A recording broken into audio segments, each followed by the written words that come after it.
What's going on today, guys? We got a Honda 70 in the shop. This is a XR70R. It's a 2003 to be Pacific. And today we're going to be putting a new top end on this bike. And we're going to show you what you want to do to go through to do this. We've got a complete rebuild kit for this bike with a new head, cylinder, piston, and all. This should be the same for the ATC 70s. These top ends on them are the exact same as they are for this 70. It's the same platform minus the kickstart. So this video will cover both machines as far as the top end goes. So let's dig into this and let's get started. This video will also cover the ATV 70s. Like I said, some of the stuff will be different, but as far as the top end and everything goes, it's the same. So first thing we're going to do is take our exhaust loose, then we're going to move over and take our bolt loose here to take our muffler off, because this all comes off on as one assembly.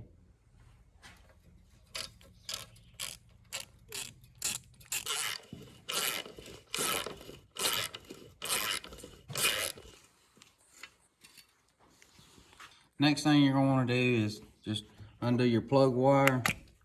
Then you got two 8mm bolts, one here and then one directly on the other side. And then you got your gas line right here. We're going to disconnect that, and this carburetor will come off as one assembly with the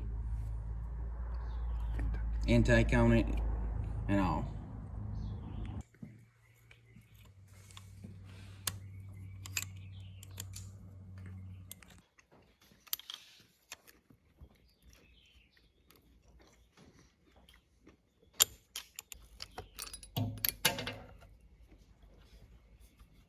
Now we're going to remove the throttle cable to get our carburetor out of our way.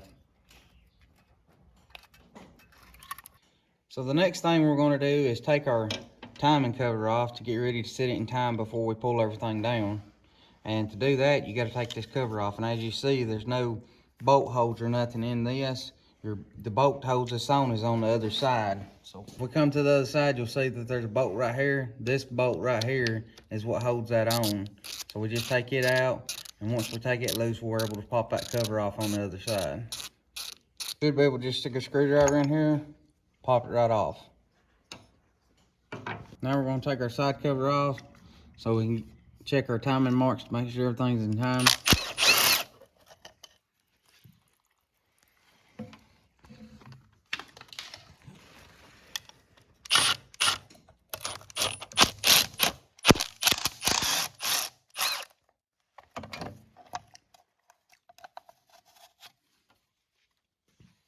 We're just moving this out of the way to give her some more room. Now that we got our side cover off, we're going to remove our plug to make sure we're at top dead center.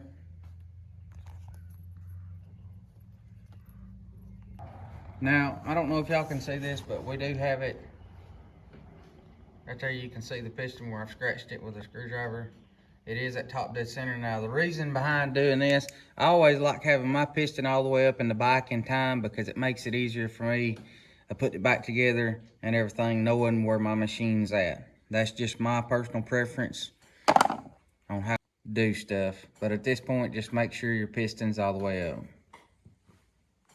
Now, we're going to take these bolts right here loose to hold our timing gear on. Now, these are 8mm, and it does work better if you have an impact, but we've got our flywheel exposed so we can hold it. We're just going to knock these loose.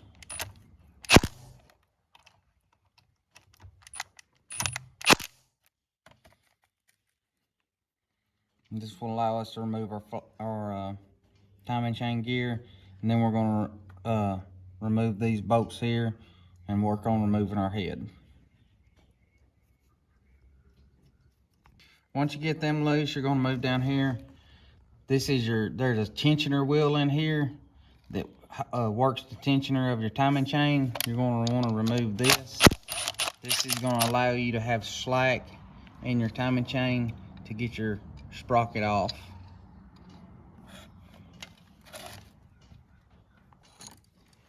Now we have our sprocket off, and now we can move on to working taking these bolts loose and removing our head. So I have this one right here that's going to have to be removed as well before we can remove our head.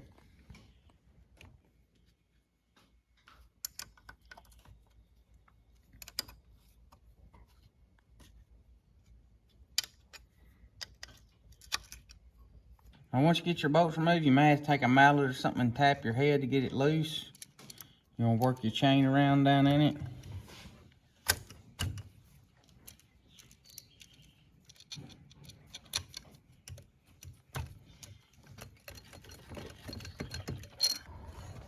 You get everything slid off. Now we got our head removed. This is our head gasket. You always want to replace this. Now you can see we're down to our cylinder. We got a bolt right here we got to remove before we can remove our cylinder.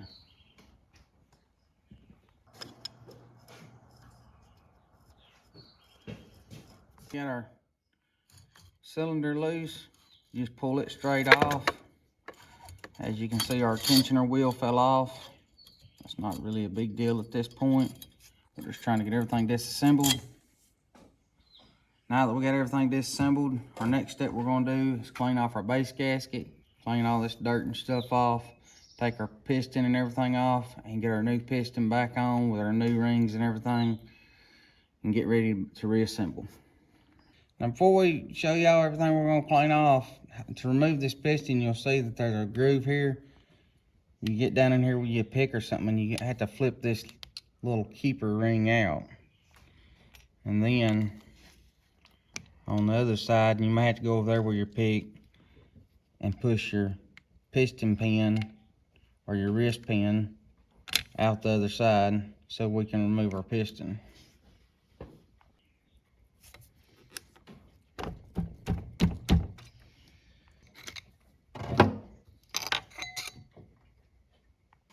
First thing we're going to do is just put a rag in here to make sure we don't get nothing down inside our engine. Then we're going to take a small rag and put in here. And then we're going to clean up all this garbage around our block and clean off our head bolts and get ready to install our base gasket to put our cylinder on. Now that we got everything cleaned up, we're going to show you how to put a piston together and put your rings on. So what I usually do is put my oil ring on first. And as you can see, right there's your gap. You don't want none of your gaps to line up. So we got it. That's your old rail. Now some of your rings will come marked with either letters or numbers on them. Always put your letters or numbers facing up. These are your old rings. They don't have any markings on them. So on these it doesn't really matter. And like I was saying, we have our space for this one right here. So we're going to go over here and start this one over here.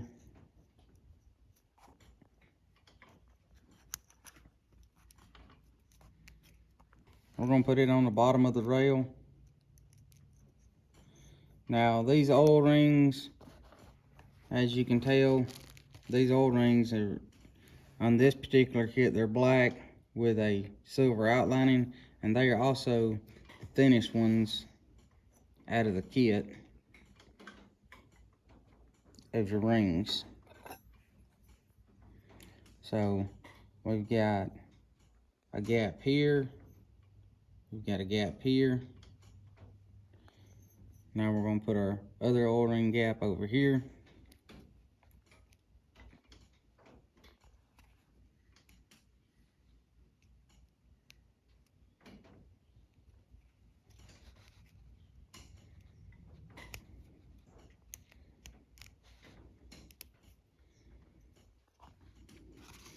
Now we got what's called a scraper ring.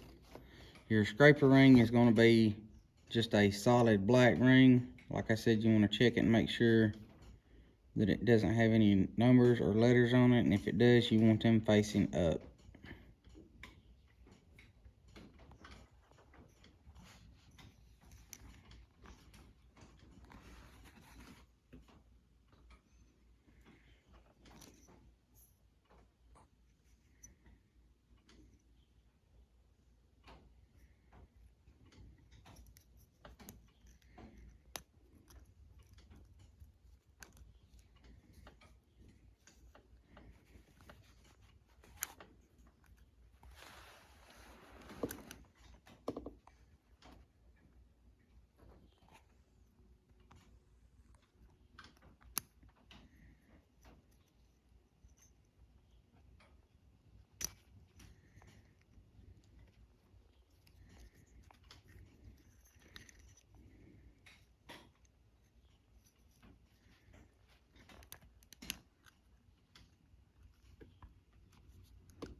Just like that.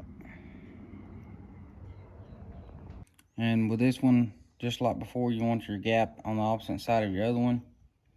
And just like with our top ring, letters or numbers go up. This gap is going to be on the opposite side of that one.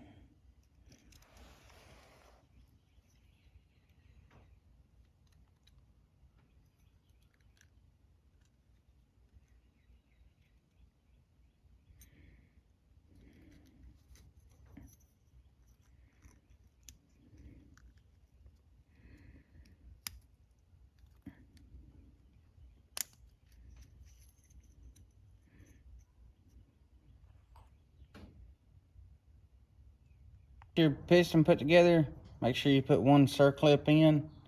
So whenever you install your wrist pin, all you gotta do is put the other one in on the other side. So now we're gonna put our piston on.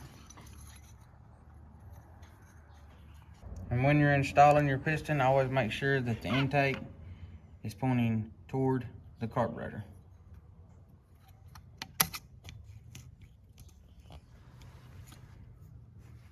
Wrist pin in, it's time to install the other clip. Now, once you get your new kit unboxed and everything, you're going to want to take your old alignment pins out of your old cylinder to put on your new one. You're going to want to do this for both sides, so don't forget to do that. I like to put a little sealer on here just to help hold the gasket on. That's just my personal preference. Everything we're using today will be in the description. So if you're looking to do this on either a dirt bike or ATC or ATV 70, all this stuff will be listed down in the description.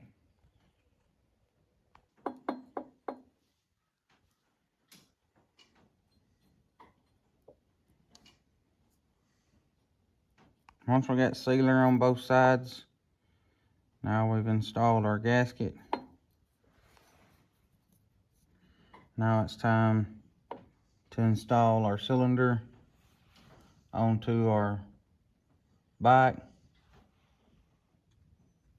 Before we do that, I like to take a little bit of oil, put on my finger, and just put it around inside the cylinder walls to help for easier sliding down on the piston and rings. Now before we put our cylinder on, you'll have one more seal to install. Don't forget to install this. This is what helps oils the head. And it goes in right here.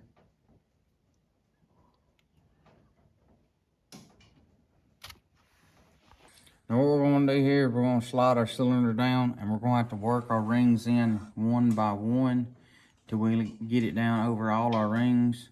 Then we're going to slide it down until it gets all the way down against our block flush.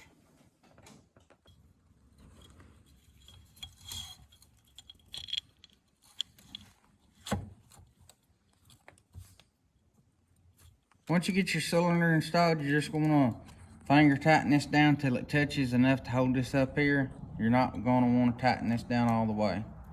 Now we're going to get started on installing our tensioner wheel and get ready to install our head. Now, whenever you get ready to install your tensioner wheel, one thing to remember is you want to really inspect this thing, because if it's dry cracked by any means, or if it's got any chips missing out right here in the center, any whatsoever, you're going to want to replace this. As you can see, this one here looks fine, so we're going to reinstall it. It goes in the center of your chain.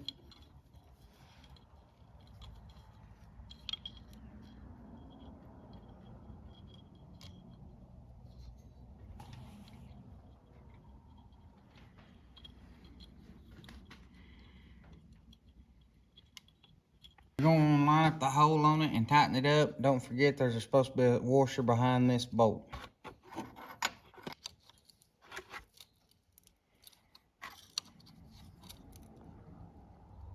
Now we're getting ready to install our head gasket.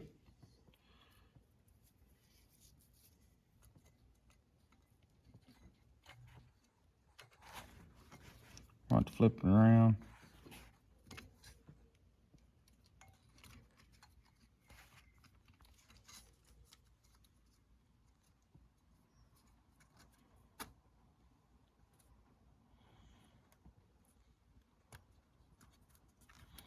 Now we've got a seal, another O-ring seal that goes here.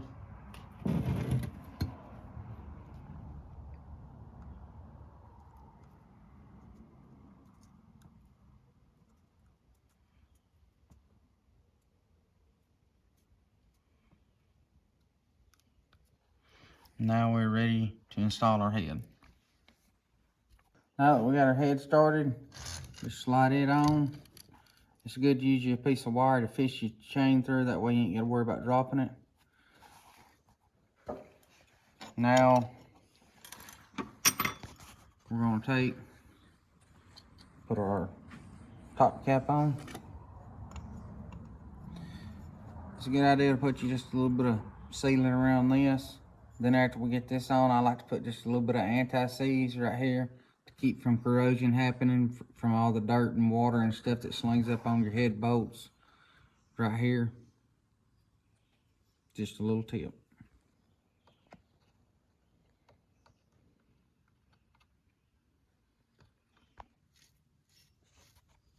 Now, whether you have 10 or 8.8 bolts going here, it's either 25 or 30 foot-pounds on these bolts for your head bolts. And what you're gonna do is just snug these up, then you're gonna go get your torque wrench out. Once you get your head set, and then you can install and tighten down both these bolts there.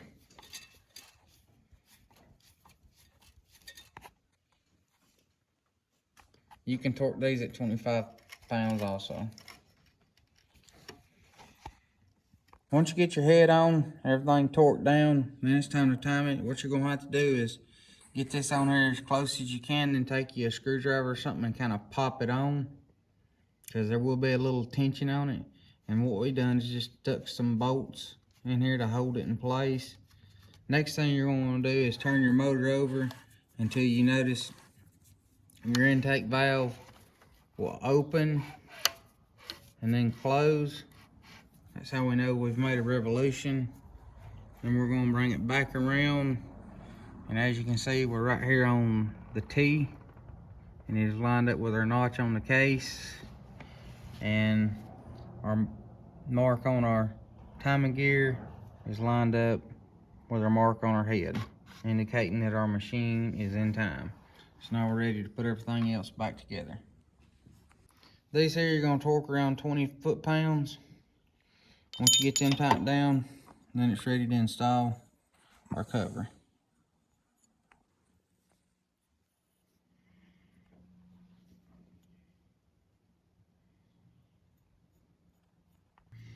We got our gasket here. We've already got our gasket, our cover with our gasket on it, and this is what holds our cover on our timing gear on the other side.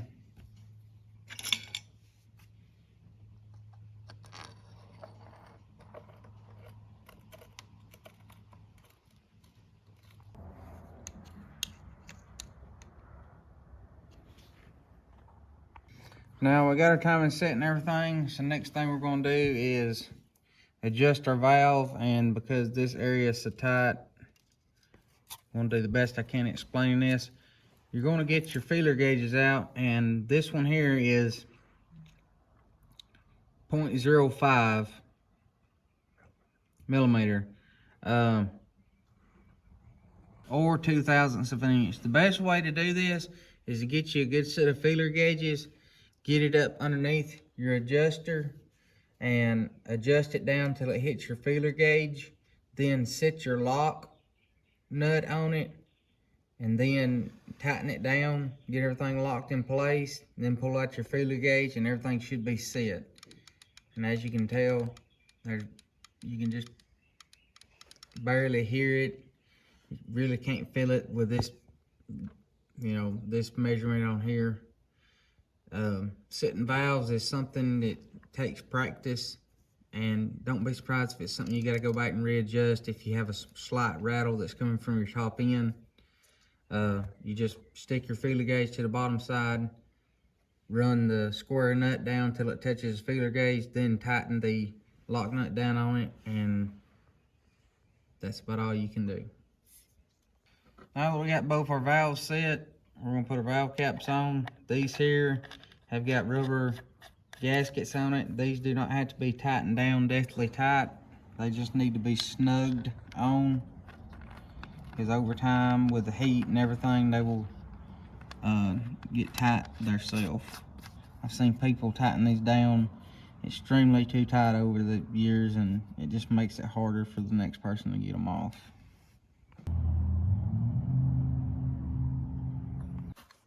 Now we've got our side cover back on. Now we're going to work on putting our carburetor and our exhaust and everything back on and get ready to fire it back up.